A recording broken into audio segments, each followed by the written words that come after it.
എന്താ ജ്യോതി? നിത്യേച്ചി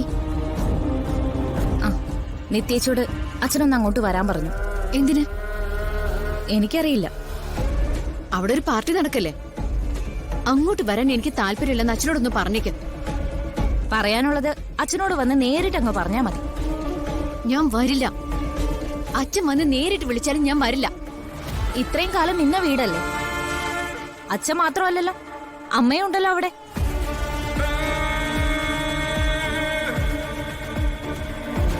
അല്ലെങ്കിൽ സുജാതാമ്മയുടെ അടുത്തൊന്നും മാറാൻ പാടില്ല എന്ന് പറയുമല്ലോ. അമ്മ വീഴുമ്പോ താങ്ങും, എടുത്ത് കിടത്തും, എന്തൊക്കെയായിരുന്നു. ജ്യോതി, അല്ല ഇങ്ങനെയൊക്കെ സംസാരിക്കാനേ മോള് പ്രാക്ടീസ് ചെയ്യുന്നുണ്ടോ?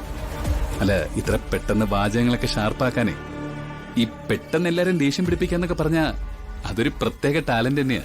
അതുകൊണ്ട് ചോദിച്ചത്. ഓ, ഹരിയേട്ടൻ എന്നെ കളിയാക്കിയതാണോ?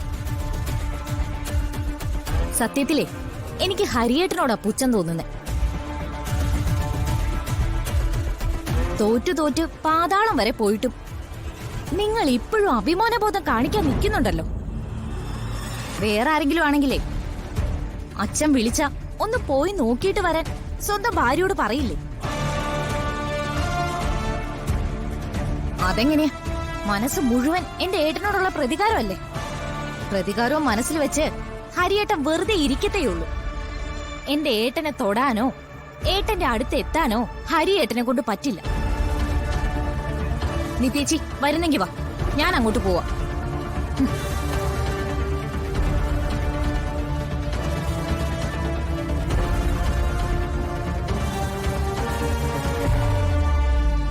എടോ, താൻ പോയി അച്ഛനോട് കാര്യം എന്താണെന്ന് ചോദിച്ചിട്ടോ? എങ്ങോട്ടാ ഹരിയെന്നെ അയക്കുന്നത്? ജീവന്റെ മുന്നിലേക്കോ? കുടിച്ചു ബോധമില്ലാതെ നിൽക്കുന്ന അയാളുടെ ഫ്രണ്ട്സിന്റെ അടുത്തേക്കോ? താനല്ലേ പറഞ്ഞത് പേടിച്ചൊളിക്കാനൊന്നുമില്ല, എന്തും നേരിടാൻ നമുക്കെന്നൊക്കെ. അല്ല അങ്കിൾ എന്തിനാ വിളിച്ചതെന്നൊന്ന് പോയി ചോദിച്ചിട്ട് വാ. എന്നിട്ട് അവിടെ എന്തെങ്കിലും സിറ്റുവേഷൻ ഉണ്ടായാൽ അത് ഫേസ് ചെയ്യുക.